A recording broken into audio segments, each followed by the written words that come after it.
Chapter 7. A New Friend. The sight of two bicyclists coming toward me had never looked better. Colette and Sylvie biked side by side, taking turns calling out my name.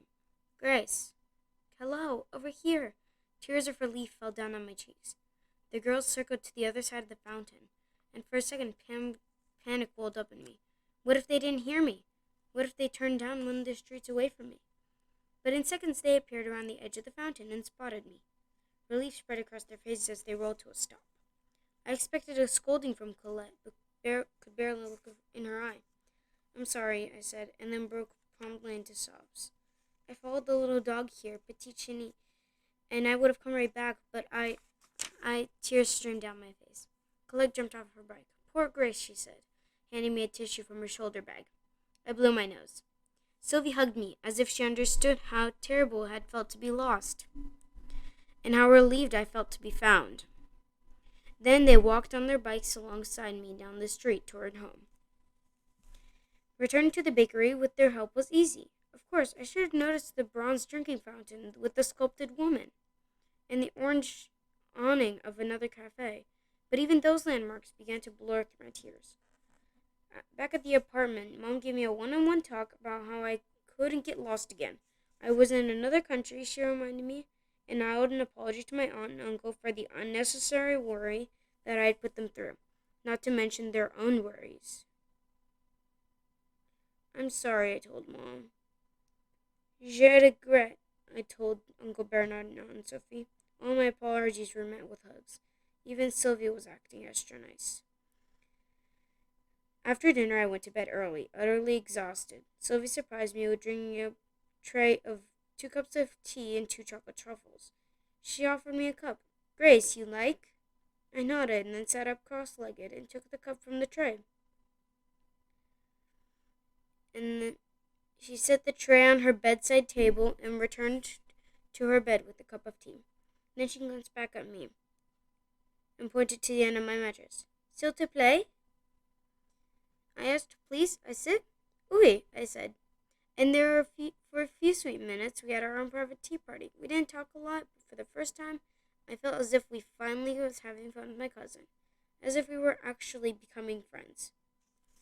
The next morning, during Mom's coffee time, I sat with her on the couch with my tablet and logged onto my email. Sylvie has already headed downstairs to help out in the patisserie, and I wasn't ready to quite show my friend's face there, and if ever again, I needed to hear from my friends back home. I was thrilled to see an email waiting for me from Maddie. Hi Grace, good news here. We started a business. It's called Maddie and Ella's Dog Walking Service. Our slogan is we walk your dog so you don't have to. What? My friends were supposed to wait for me. I couldn't even read the rest of the message. I stared at the ceiling. Great. Just great.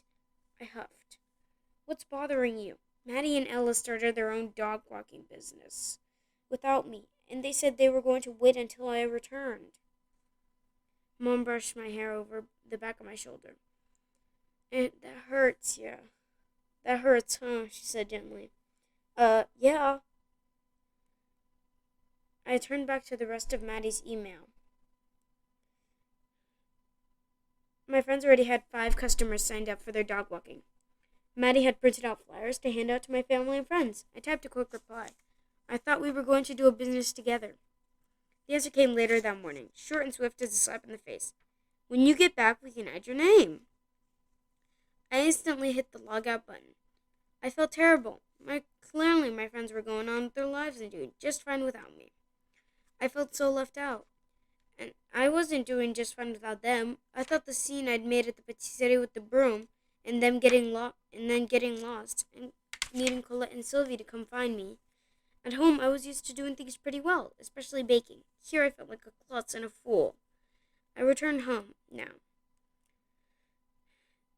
I still had several weeks to go here, and after that, Maddie and Ella would would Ella and Maddie still want to add me to their business? Would they even remember how to spell my name? Sylvie went downstairs to help with the patisserie that afternoon. I did my best to avoid it. Instead, I helped change a few diapers, helped with the dishes, and even asked to rock Lily when she was fussy. Mom, let me try, I said. Sat back in the rocking chair. Mom placed Lily gently in my arms. The moment she did, the beautiful, sweet Lily turned into a red-faced, wailing Lily. She fussed and cried, and nothing I did or said helped.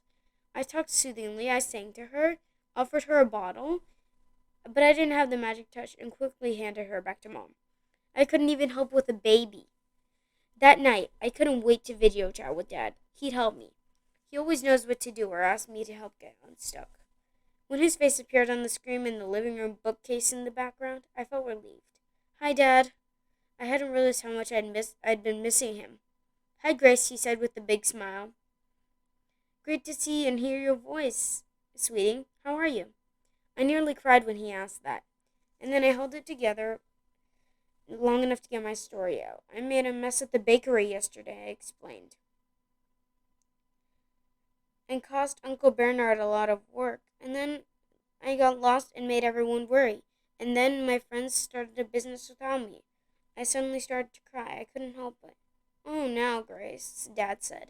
It's okay. I'm right here. You can talk to me. I took a few deep breaths, tried to pull myself together. I miss you, Dad, and Josh. And I have 3 more weeks here. Sylvie's starting to act nice to me, but she's at the bakery all day. And I hear you're going through a rough patch, Grace. To say hi, and Dad said in his calm, reassuring way. I'd give you a hug if I were there, but I'm not, so I'm going to pose a question instead for you to think about. You're not happy, but you have several more weeks there. So here's the question. What are you going to do about it? No need to answer, just think about it. You're full of ideas, Grace. You'll find the answer you need. I wished I felt as sure as Dad did. You will, sweetie. I know you will. Now, can I say hi to your mom real quick? I nodded, but I didn't call my mom quite over yet. I love you, Dad, said, wishing him I could give him a hug. I love you too, Grace, he said in his warm voice. Later, I tried to go to sleep. Dad's word played over and over through my head. So, what are you going to do about it? I didn't know. Sometime during the night, I woke to Napoleon patting slowly around me, as if he knew I needed a friend. He settled softly by the crook of my legs and warmed me by his company. I fell back to sleep. In the morning, he was gone. The next afternoon, after helping Mom make a quick spinach quiche for dinner, I gazed out the apartment window. Below, a guitarist strummed on the street corner with a young woman beside him, swaying as she sang. Though I didn't understand the French lyrics, their melodies drifted up to me, soft and touching. I sighed. I had a few weeks left in Paris. I needed to try to make the most of it. When I saw the little black and white dog amble down the sidewalk, I sat straight up and said, Mom, I want to sit outside for a bit. Do I need to remind you to stay close? She said with one of those looks. I shook my head. I know. I grabbed a slice of baguette and a lonely chunk of cheese from the fridge and headed down the stairs. I sat quietly at one of the round tables at the Patisserie. I wouldn't chase the dog. I wouldn't try to catch her. I'd just be there for her if she wanted to say hi. Didn't even look for her. Instead, I soaked in the music of the man with the ponytail strummed, sometimes joined in the song with the woman. They met each other's eyes often with a smile. Then it was right in front of me, the city of love. Just then, somebody nudged my leg. Oh, it's you! I glanced down at round, big black eyes. I said casually, even though my heart was leaping. Well, I'm just sitting here. You can hang out with me if you like. I ate a little bread and cheese, and then looked at the little dog. Oh, you want some? She made a sound where it was between a moan and a growl. Are you talking to me? Her tail wagged. I offered her a few treats, which she took gently from my hand. Then I glanced back at the musician. The little dog talked again, moaning whine this time. Sitting back on her haunches, she pushed her wet nose under my hand. What, you want me to pet you? I gave her another piece of bread and cheese. It disappeared instantly. I dangled my hand at my side. Again, she brushed under it. That's when I started to pet her shoulders. She groaned. I scratched her neck and under her chin. She moaned, with all the scratching and petting. You're cute, but you really need a bath, she said. If you were my dog, I'd give you one right now with lots of shampoo. She wagged her tail and licked my hand as if to say she wouldn't mind. I sighed. I wish I could take you in and give you a home, but I don't live here still. Even a stray should have a name. Let's see, you're little, like macarons, a little rough on the outside, but on the inside. She cocked her head as if listening intently to every word. I laughed. On the inside, you're all sweetness, like one of those chocolate-covered round candies. Bonbons au chocolat. I know, I'm going to call you Bonbon. They wagged her tail, and that was how I knew the name would stick. I couldn't believe I was actually petting my new little friend. I've waited for this for so long, and finally, my patience and persistence has paid off. I wish someone good luck with Bonbon would rub off on everything else. That Sylvie and I would grow closer, that my friends back home wouldn't forget about me, that I could somehow find the courage to go back into the kitchen of the Patisserie. Suddenly I heard Dad's voice in my head. What are you going to do about it? I looked down at Bonbon's sweet face, and then I knew just what I would do.